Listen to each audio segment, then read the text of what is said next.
की तरफ से ईरान कहता भी रहा दो दो हमारे पैसे, तो क्या वो भी माफ करवाए जा सकते हैं? ईरान से करवा लिए जाएंगे या ईरान इस पे नहीं मानेगा?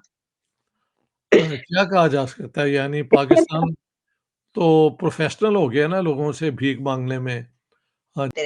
ईरान के प्रेसिडेंट ने जब स्पीच की तो उसके अंदर गजा का नाम लिया, उन्होंने यूएनएससी की करारदादों को कहा, लेकिन कश्मीर का नाम उन्होंने नहीं लिया। तो इसको अब इस तरीके से देखा जा रहा है। एट व्हाट कॉस्ट ये जो आप कर्जे ले रहे हैं उसको जो वापस कर रहे हैं 52% अब बजट का हिस्सा बन गया, एट व्हाट कॉस्ट के आपकी भारत नहीं है। भारत जो है उसको ये इजाज़त है कि वो रशिया से S-400 मिसाइल ले सकता है। भारत को इजाज़त है वो तेल ले सकता है रशिया से। पाकिस्तान को इजाज़त नहीं है। देखिए पाकिस्तान IMF ने हमें उन 6 मुल्कों के अंदर टैग कर दिया जो दहशतगर्द, जहाँ पे हमले हो रहे हैं, जिनमें यमन है, सीरिया है, इराक है, हम लोग हैं। तो अब किसकी बात हम सुने? हमले नहीं हो रहे, नहीं हो रहे हैं ना। तो अब मेरा मतलब है कि इन बात हबीबी, अगर तुम 2024 तक पाइपलाइन नहीं बनाती तो तुम हमें 18 अरब डॉलर फाइन देती। 18 अरब डॉलर, जिन्ना ने नहीं देखे थे 18 अरब डॉलर, इनके होश फाख्ता हो गए, ये रोने लगे पाकिस्तानी। ये पैर वैर पकड़ने चले गए तेहरान, बोला कि भाईजान कुछ करो यार, ऐसे 80 मुसलमान तक तो कह रहा है यार।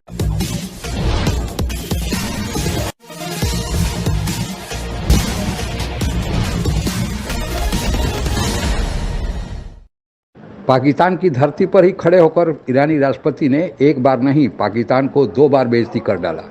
एक बार तो कश्मीर के मुद्दे पर ईरानी राष्ट्रपति ने पाकिस्तान का साथ देने से इनकार कर दिया और दूसरी बार पाकिस्तान को कहा कि पाकिस्तान भीख मांगना बंद करे। आगे की कहानी पाकिस्तानी मीडिया से सुनते हैं। की तरफ से ईरान कहता भी रहा दो दो हमारे पैसे, तो क्या वो भी माफ करवाए जा सकते हैं? ईरान से करवा लिए जाएंगे या ईरान इस पे नहीं मानेगा? क्या कहा जा सकता है, यानी पाकिस्तान तो प्रोफेशनल हो गया ना लोगों से भीख मांगने में।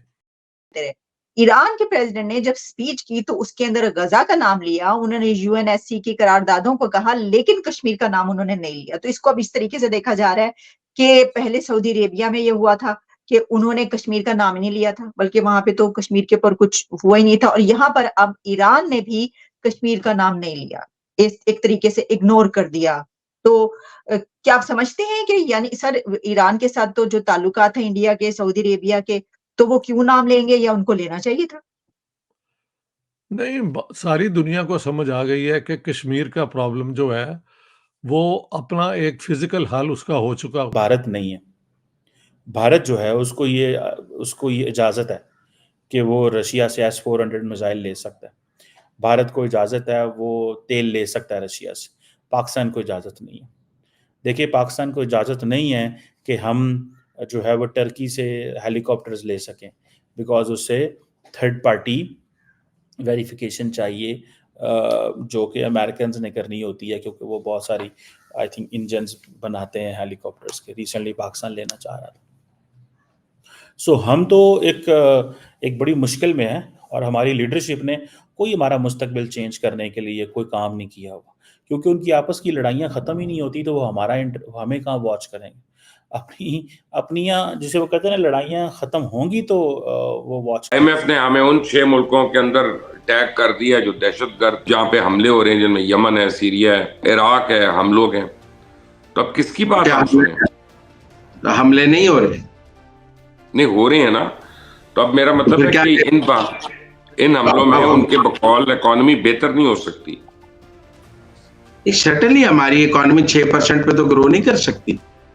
इन हमलों के साथ हम 6% पे ग्रोथ कर सकते हैं, 2.3% पे ग्रोथ करें। 2.3% बेहतरी के हम ये कह रहे हैं कि जो हम बिल्कुल डूब रहे थे, डूबने से बच जाएंगे और को बहाली की तरफ हमारा सफर शुरू हो जाएगा। लेकिन क्या आप मानते हैं कि लॉ एंड ऑर्डर बेहतर किए बगैर, अमन कायम किए बगैर मुल्क में मईशत राइट?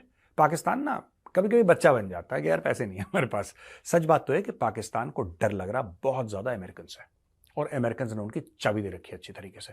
बोला है कि बेटा अगर तुमने ईरान के साथ कोई डील करी ना, दोनों टांगें तोड़ के तुम्हारी, फिर तुम्हें नचवाएंगे नाच बढ़िया वाला।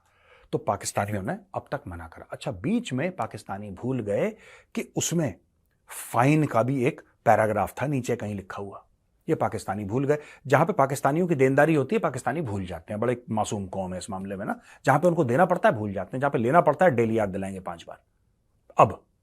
अब सुनो, ईरान ने पढ़ा, ईरान को पता लगा कि ये तो पाकिस्तान ने पैसे हमें देने क्योंकि उन्होंने पाइपलाइन नहीं बनाई, इनके ऊपर फाइन लगेगा। तो कैलकुलेटर पे कैलकुलेट करा ईरान ने, बोला हबीबी अगर तुम 2024 तक पाइपलाइन नहीं बनाती तो तुम हमें 18 अरब डॉलर फाइन देती। 18 अरब डॉलर, जिन्ना ने नहीं देखे थे 18 अरब डॉलर, इनके होश फाख्ता हो गए, ये रोने लगे पाकिस्तानी।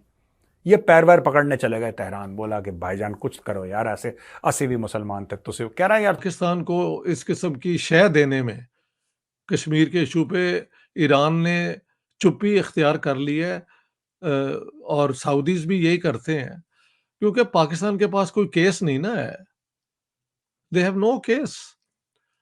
इन्होंने जंगें शुरू की और जंगें फिर कश्मीर को आज़ाद करने के अंदर ये हार गए अपने ऑब्जेक्टिव में। अब क्या ईरान आके पाकिस्तान की जंग लड़ेगा कश्मीर के ऊपर? नो, उनके अपने मसले इतने ज़्यादा हैं। तो जो हल है उसी पे आगे कदम बढ़ाना चाहिए कि लाइन ऑफ कंट्रोल को दोनों साइडें इंटरनेशनल बॉर्डर मान ले। तो ना सऊदी अरेबिया इस पे बोल रहा है, ना ईरान बोल रहा है, लेकिन अगर कल को बोल भी देंगे फर्क कोई नहीं पड़ेगा क्योंकि यूएन रेजोल्यूशंस जिनका पाकिस्तान जिक्र करता रहता है, दे आर ओनली, वो है चैप्टर 6 के under, the UN is a facilitator of peaceful resolution. तो पीसफुल रेजोल्यूशन में इंडिया और पाकिस्तान जो उनके पास है ना, उसमें से 1 इंच भी वो देने को तैयार नहीं है। हाँ जी, और ना ही हम ले सकते हैं। जिस दिन पाकिस्तानी गवर्नमेंट को ये समझ आ जाएगी तो महल बाकी मसले भी इंडिया पाकिस्तान के रेजोल्यूशन की तरफ जाएंगे। और सर बात तो यही कि सर हैरानी तो ये होती है कि अगर मुझे ये पता हो कि कश्मीर के अंदर वहां पर जो इन्वेस्टमेंट कर रहे हैं वो अरब कंट्रीज कर रहे हैं, कितनी बड़ी-बड़ी इन्वेस्टमेंट्स, और सबको पता है चाबहार और ईरान और इंडिया के क्या ताल्लुकात हैं, तो फिर जी। भी मैं किस मुंह से उनको कह सकती हूँ कि आप इसको सपोर्ट करें? हाँ, वही ना, ये अब हमें शहबाज शरीफ इज प्राइम मिनिस्टर, वो जिन कंडीशंस पे प्राइम मिनिस्टर बनाया गया है वो हम सब जानते हैं।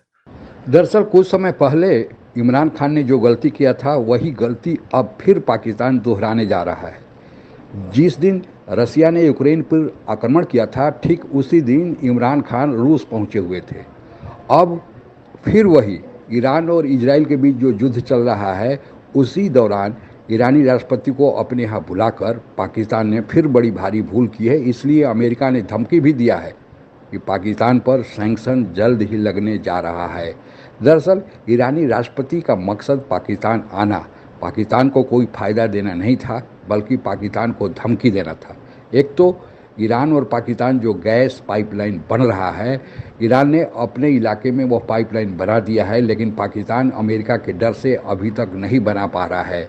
ईरान कह रहा है कि आप पाइप अपने इलाके का बनाए और ईरान से तेल लेना शुरू करें, क्योंकि ईरान पर अमेरिका का लंबे समय से प्रतिबंध है और ईरान किसी तरह अपने तेल और गैस के लिए मार्केट खोज रहा है।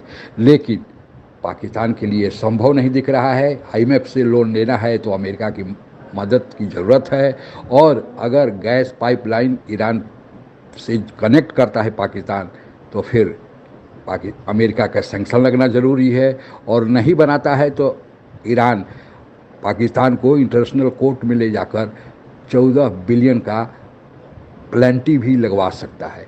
पाकिस्तान की हालत सांप और छुछुंदर जैसी है। पाकिस्तान ने सोचा कि इस मौके का फ़ायदा उठाकर जम्मू कश्मीर का मसला उठा दें। ईरान ने तो फ़िलिस्तीन के मसले पर पाकिस्तान का साथ दिया, लेकिन जम्मू कश्मीर के मसले पर पाकिस्तान का साथ देने से इनकार कर दिया, और साथ ही पाकिस्तान को यह नसीहत दे डाली कि पाकिस्तान अपने हालात को सुधारे, भीख मांगना दूसरों से बंद करे, तब पाकिस्तान की दुनिया में इज्जत होगी। आज के लिए बस इतना ही। जय हिंद। आप अगर हमसे जुड़ा रहना चाहते हैं तो कृपया मेरे चैनल को सब्सक्राइब करें तथा बेल आइकन भी दबा दें ताकि नई वीडियो की जानकारी तुरंत आप तक पहुंच जाए। धन्यवाद। जय हिंद।